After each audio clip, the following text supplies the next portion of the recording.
RCM आपकी जिंदगी में एक बहुत जबरदस्त प्रसाद बन के आया है ना। ये बहुत बड़ा तोहफा हमें परमात्मा ने दिया है और आप सभी अच्छी तरह समझ सकते हैं कि जिंदगी में कितनी भी अनमोल चीज मिल जाए और उसकी कीमत को हम नहीं समझ सके तो वह अनमोल चीज हमारे कुछ काम आने वाली नहीं है। इसे हम लोगों ने पता नहीं क्या समझ लिया है। आरसीएम को हम गलत समझेंगे तो हमारी जिंदगी भी गर्त में ही जाने वाली है। इतनी सुंदर चीज हमें जीवन में मिली है और हमने इसे चंद सिक्के पाने का एक तरीका समझ के इसका मजाक बना के रख दिया है। हम इसे मुफ्त का माल समझते हैं कि मेरा क्या गया है, मूड होगा तो कर लूंगा, नहीं तो। ये मुफ्त का माल नहीं है भैया, ये एक ऐसी अनमोल दौलत है जिसे इस पूरी दुनिया का अमीर से अमीर आदमी पूरी जिंदगी की दौलत लुटाकर भी नहीं खरीद सकता है।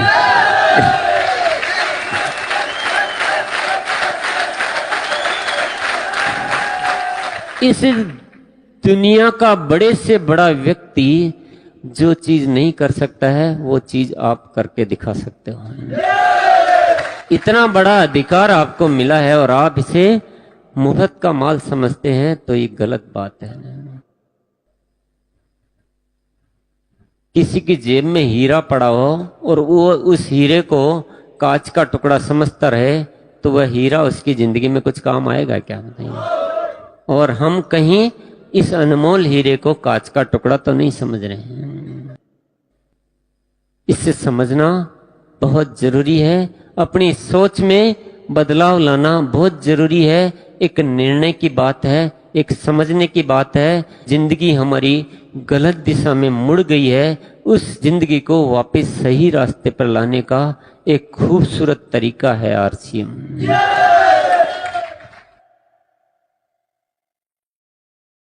ये हमारी जिंदगी की एक पूरी की पूरी बहुत बड़ी सच्चाई से लिंक रखता है।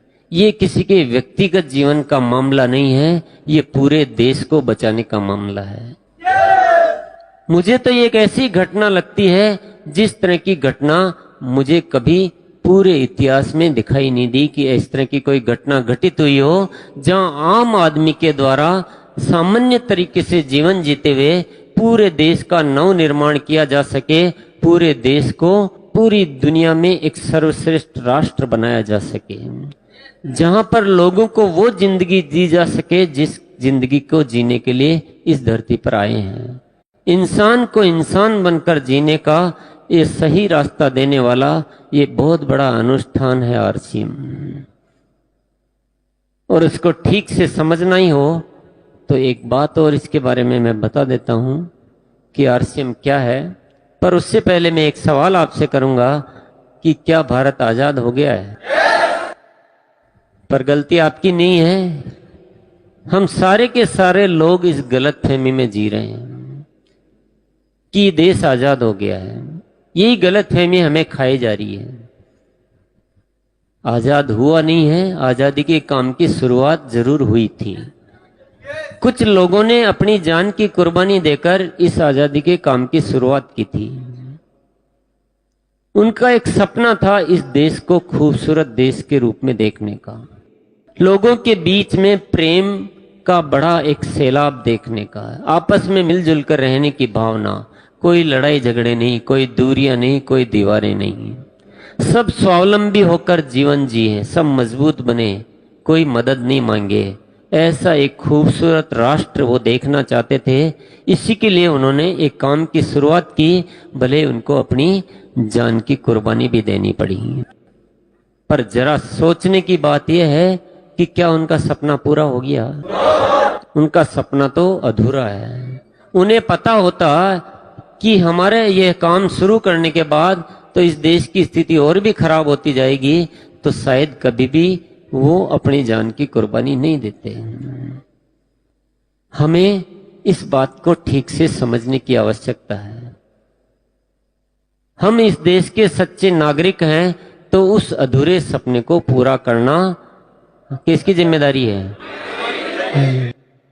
अरे वो लोग हमारे लिए इतना कुछ करके चले गए क्या हम आगे का काम नहीं कर सकते हैं? क्या हमारी रगों में भारत मां का खून नहीं है?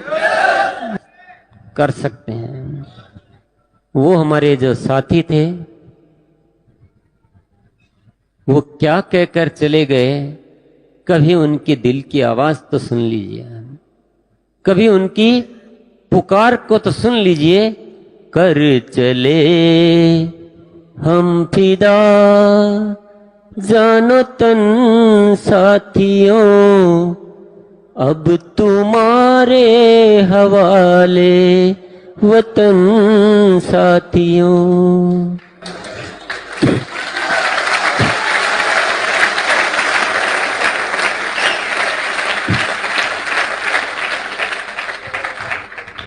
हम तो अपनी जान देकर इस वतन को तुम्हारे हवाले करके जा रहे हैं, और ये वतन को तुम वास्तविक आजादी दिलाओगे, हम इस भरोसे के साथ ऊपर जा रहे हैं। और ये आरसीएम इस धरती पर इसलिए आया है ताकि उन वीर पुरुषों के अधूरे सपने को पूरा किया जाए।